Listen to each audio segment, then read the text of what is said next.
ఒక వాస్తవం ఏంటంటే, యేసయ్య ఇంతవరకు ఎందులోనూ ఓడిపోలేదు. ఆయనను నమ్ముకున్న వారిని ఓడిపోనివ్వలేదు కూడా. Praise God. ఆనాడు సువార్త ప్రకటిస్తున్న పౌలు శీలల్ని చెరసాల్లో బంధించేలా చేసి సాతాననుకున్నాడు, వీళ్ళని సువార్త ప్రకటించకుండా ఆపేశాను. వీళ్ళు ఓడిపోయారు, నేను గెలిచాను అని. కానీ సాతాను ఊహించలేదు భూకంపం వస్తుందని. పాపం పౌలు శీలలు అన్యాయంగా నిందించబడి, గాయపరచబడి, సంకెళ్ల చేత బంధించబడి చెరసాల్లో వేయబడ్డారు. కానీ వాళ్ళవేవి పట్టించుకోకుండా చెరసాలనే దేవుని సన్నిధిగా మార్చి యేసయ్యని స్తుతించారు.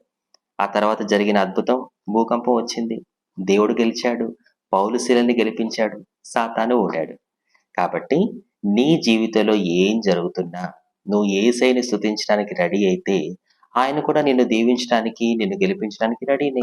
గుర్తుపెట్టుకో, నువ్వు నమ్ముకున్న దేవునికి ఓటమంటే ఏంటో తెలియదు.